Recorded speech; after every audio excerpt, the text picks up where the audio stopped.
Hey everybody, Jake here with JStar Services. I'm out here off of Fir Tree and it's day one, and just kind of wanted to explain what the first day kind of looks like. So the first thing that I do here is obviously greet the customer, see how they're doing, make sure if there's any special things we need to watch out for, kind of do a walk around with them.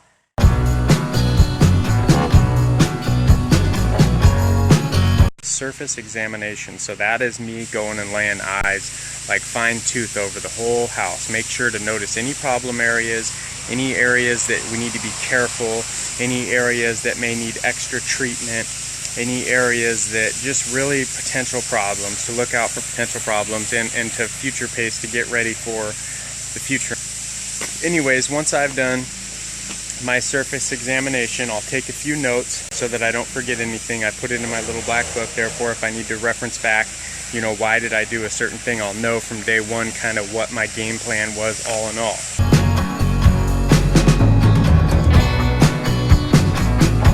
So after I do that, then we start soaking places in the house that need the soft wash and the soaking, the special chemicals that I use as far as the areas that have lots of mildew and algae and stuff that, I don't want to put water pressure in there, but I really want to kill what's going on so we can soft wash after.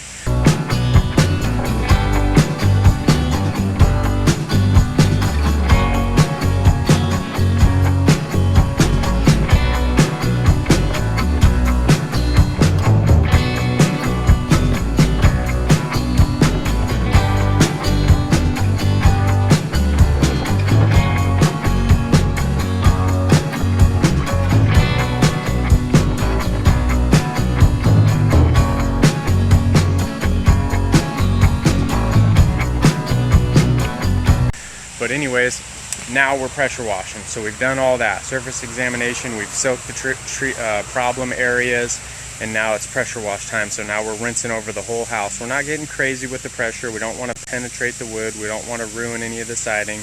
We're just going to use that pressure washer to take off any of the loose dirt and debris, maybe flaky paint that's hanging in the wind. We'll take that off too, but a lot of the stuff's going to be done by hand scraping all the failing paint on the side of this house.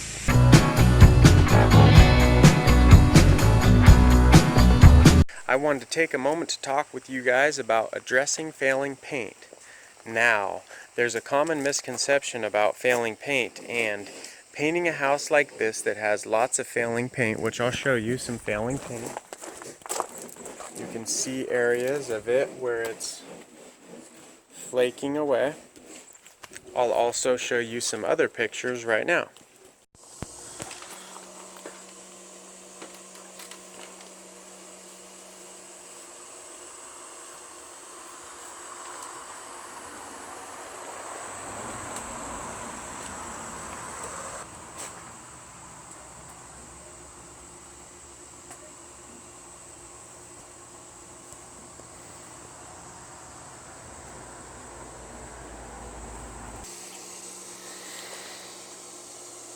This stuff is just coming right off in big chunks. Failing paint all over the place. The last thing in the world you'd want to do is just apply paint over top of this, because you'd have maybe 6 months and this thing would be peeling all over the place. What needs to be done is all this needs to be addressed and needs to be scraped and sanded away, and then all the edges need to be feathered out to the good stuff, because some of this paint is still good and has some bite. It's just some areas where maybe there was some moisture or some dirt that just didn't allow this paint to take. As you can see behind me, we have some more failing paint here and here. Now, what most painters will do is they'll come in here and they'll put some paint over that and they'll hide all the blemishes and it'll look good and they'll get paid and they'll be out of here. But what'll happen is come a year, 6 months down the road, when the weather starts to change, that's when paint really starts to fail. What happens is when the house moves like this, the paint just starts cracking in any of the weak places and starts falling off. So the way that you avoid flaking, peeling paint is to address the previously failing paint. So if we go ahead and slap some paint on top of this stuff that's failing already, we're going to have big problems. So I'm going to show you what it looks like to go ahead and address some of these areas with flaky, peely paint.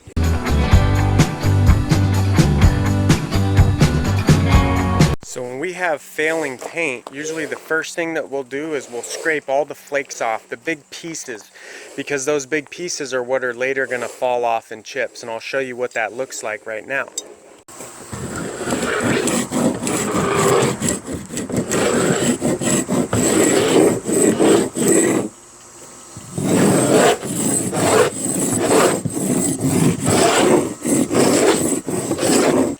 After you scrape the big chunks and flakes off of the surface, you then need to come back and feather the edges so it has a smooth appearance to it all.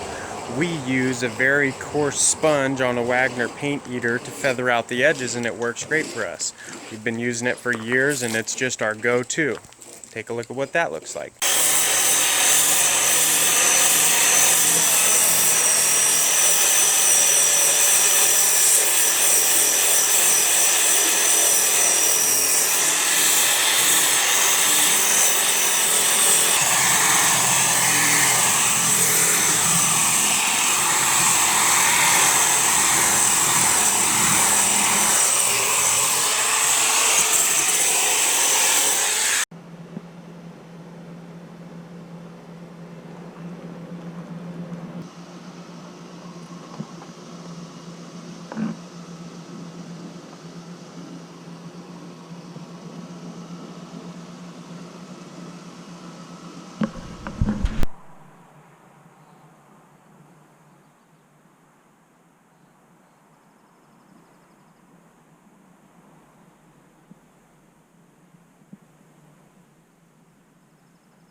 Right now we're putting sealant around all the door jambs, all the windows, the garage door openings, corner boards, the eaves.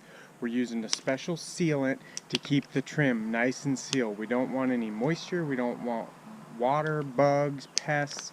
We don't want any of that stuff getting down into our paint job. So right now we're going through and sealing and making sure everything is weather tight.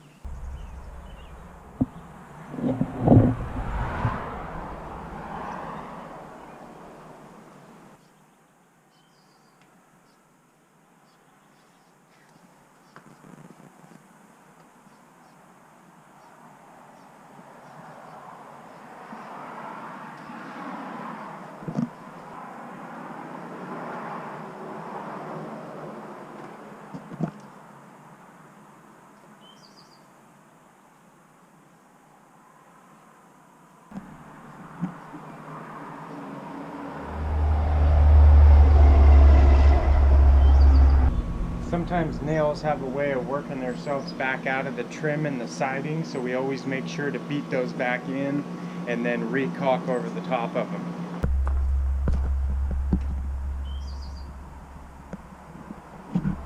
But another added level of protection that I like to bring up to customers that you don't commonly know about is the actual pest control that it does. So when we seal up these houses the way that we do, bugs, spiders, termites can't work their way in because I've sealed everything up. So it also makes cleaning your house really easy because you can come out, spray it down with the hose, brush it off with a broom, and the dirt comes right off. Another really common misconception when painting a house is that sealants only need to be used around windows and doors. That's not true, because there's lots of places on a paint job where moisture and dirt can work their way in and really cause a coating to fail. So a system that I've developed over the years is I just go and I use a special type of sealant that you can paint over top, and I do every crack and crevice on the entire house, and that creates a watertight seal. And that's really important in implementing my system, is that we have a watertight seal, because that's part of the way that I get these houses to last years and years longer than, you know, the other guys on the street. I use a special level of paint that has a shininess to it so the dirt doesn't stick to it. I'll give you a little sneak peek on what all the ceiling looks like around everywhere, not just the windows and doors, but also corner boards, batten boards, the barge boards. I do it all over the place.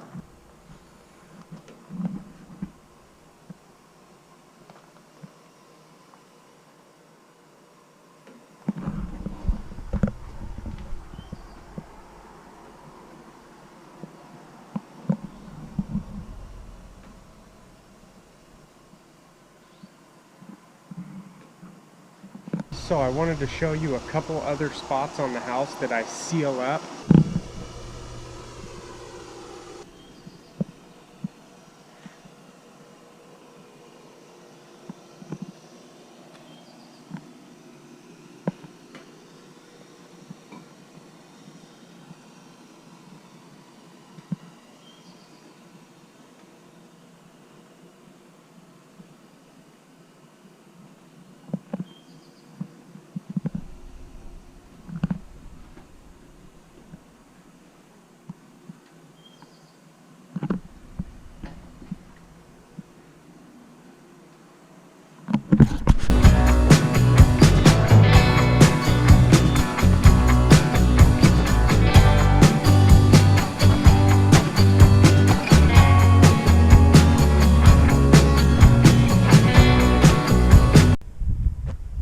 Hey everybody, Jake here with JStar Services. I just wanted to address a common concern that I get when painting a house.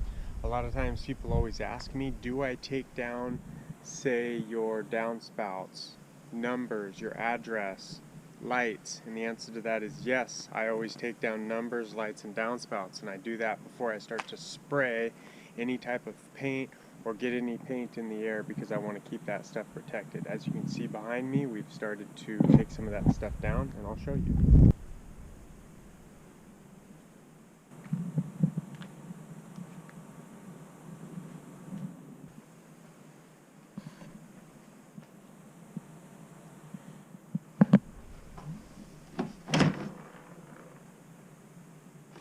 I just wanted to answer another question that I get, and that is, what about your guys' windows?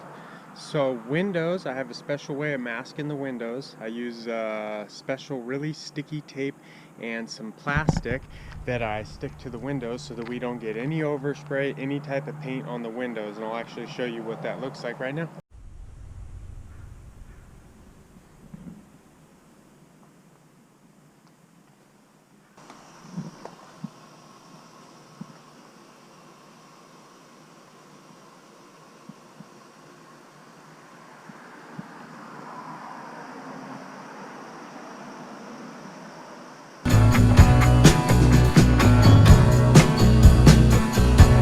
So right now I am doing a step in my system that I call pressure seal.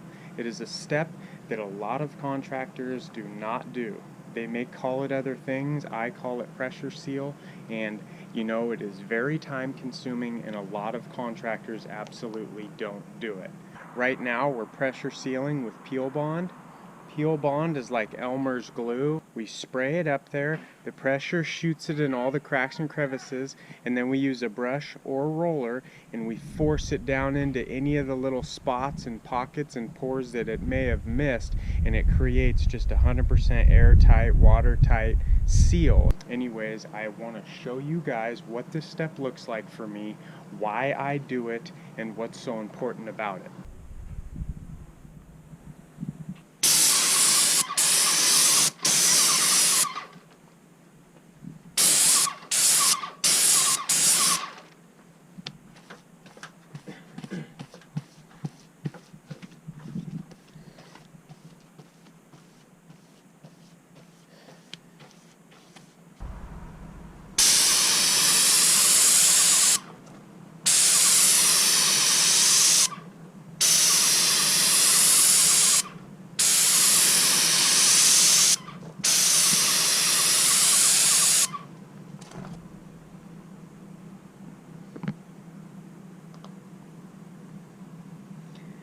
Do you notice all the cracks and little areas that you can see paint didn't make it into? Especially the knots. That's why knots always have paint failure. If you were to just spray and leave this up here, like I said, when it's all said and done, it will look okay, but it will not last. And the reason it won't last is because it doesn't have any bite. Now let me show you what pressure sealing it in there by back brushing it with the brush looks like.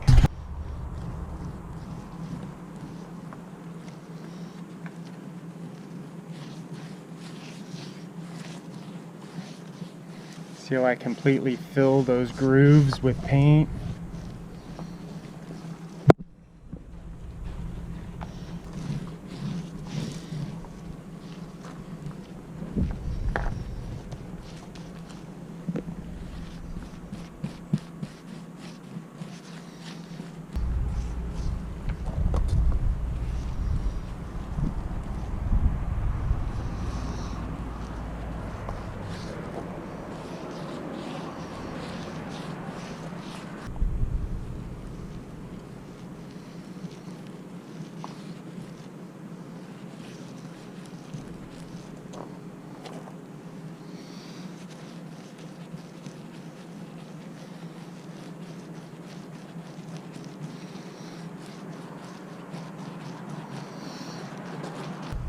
Now the difference in doing it this way is night and day. This stuff is forced into those grooves and cracks, and this will last.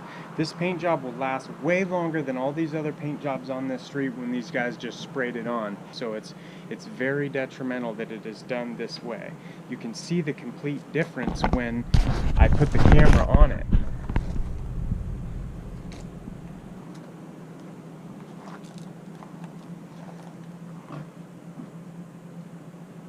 Peel bond dries clear.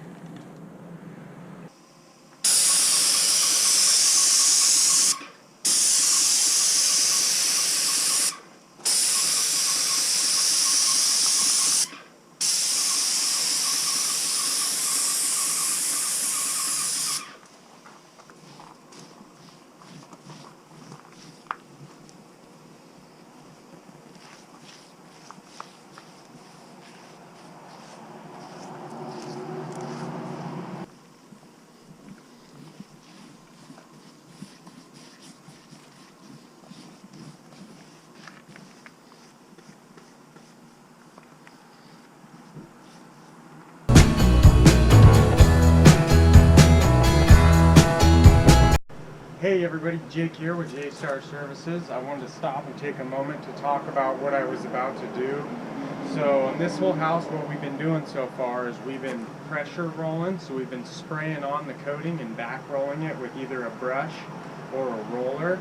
The roller that we're using to back roll is what they call really thick pile. It's an 1.5 inches or 1.25 inch nap, and it just has a lot of fluff to it, so it can push into the grooves. We've already used a brush to fill in all the grooves with the peel bond, so those grooves are actually sealed and watertight. Now we're coming back with this roller, and we're going to go ahead and spray on the coating, and then we're going to back roll it or pressure roll it with this thick piled roller. I just wanted to show you actually what it looks like as it's happening, because it's kind of hard to grasp the concept sometime. Anyways, I'm going to give you a little sneak peek on what it looks like. So I've talked over and over about the what will happen if you just spray a coating on a porous surface like this. It'll literally just sit on the surface and it'll actively fail, because as the weather changes and the siding starts to move, expand, and contract with the temperatures, the earth settling, and all that stuff, the coating will crack, and then the water will start to get through. So using an airless, these are an expensive piece of equipment, but you have to know how and when to use it. Now, if this were a smooth siding house, we could get away with just spraying the body, and then the trim we would want to back brush or roll because it's a porous surface. Anyways, like I said, you can't just have somebody come in and spray paint on the house, because it absolutely won't work. Anyways, I'll let you guys see what it looks like. And then also, if you notice, the grooves here, I kind of spray to the left side of the groove, and then I spray to the right side of the groove so that I don't have any what's called holidays, which are like spots where paint didn't get. So as I start out, I just come right from the bottom. I get one side, and then I get the other.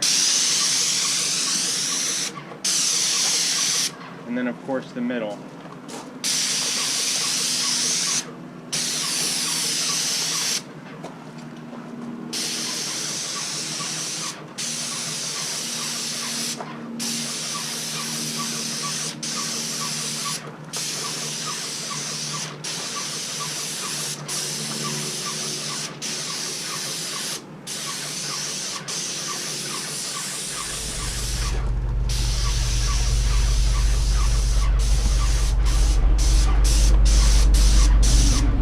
Wanted to put a little extra on at the end, so I got quite a bit to work with my roller.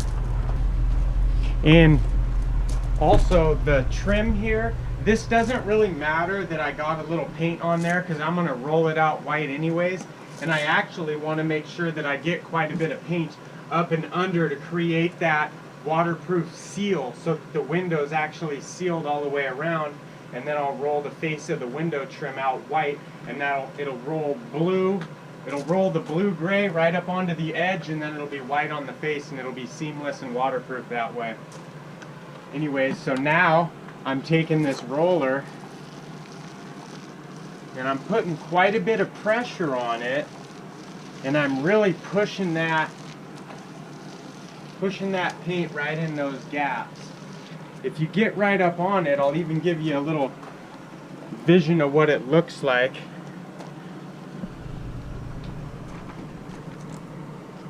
And then you can really see how that pile gets right up in there.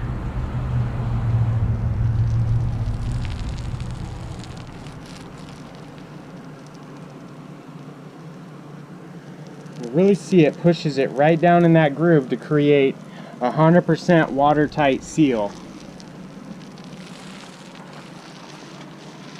So I do that to the whole siding.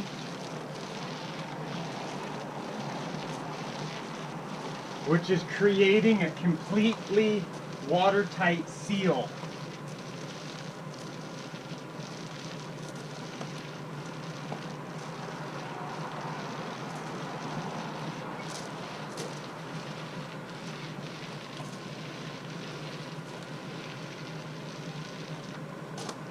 Anyways, the importance of back rolling is so important. So many painters don't do it.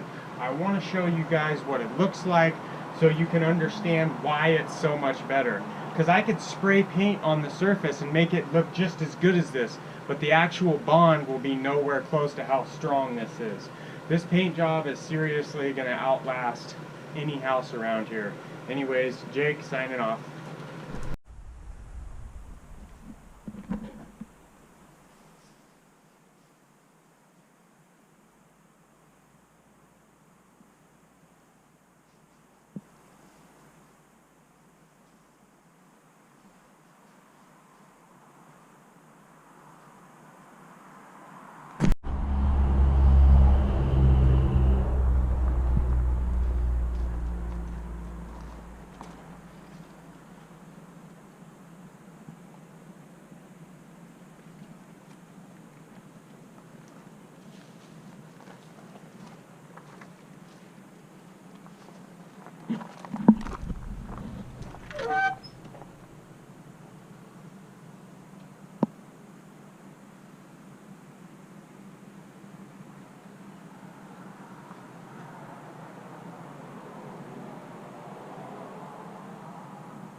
Hey everybody, Jake back here, and this is a spot where I took a few videos, and this is where I demonstrated what I call pressure sealing.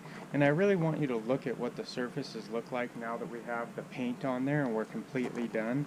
Really, when we looked at it before, you could just see cracks and you could see right into the siding raw wood. And what happens is when moisture gets in there, it just sits back there and starts to deteriorate and rot the inside of the siding out. It actually works inside out. Now we have it completely sealed and watertight. Take a look.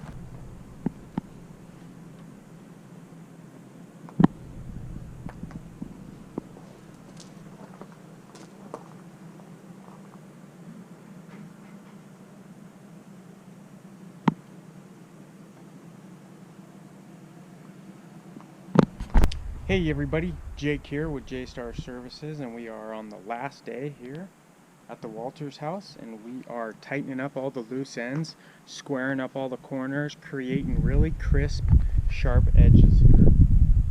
As you can see behind me, complete transformation. We took this place that had failing paint on probably 60 to 70% of the surface was failing. We removed all of it, we addressed everything, and now we have back to factory, completely perfect, beautiful siding, completely refinished.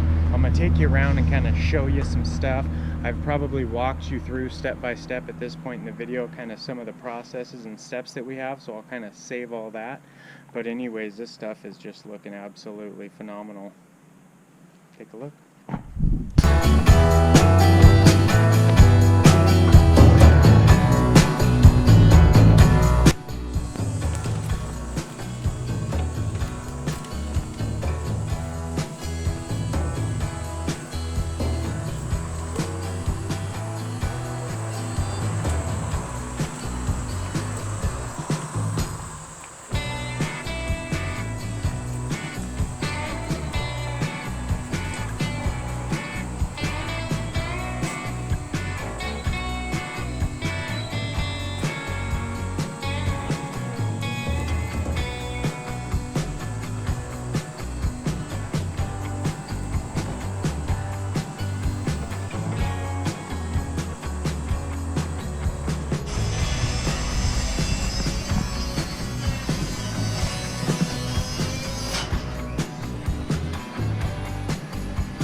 Front of the house, we got some shakes.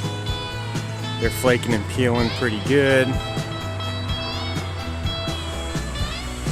Paint's starting to peel and lift away in places and crack.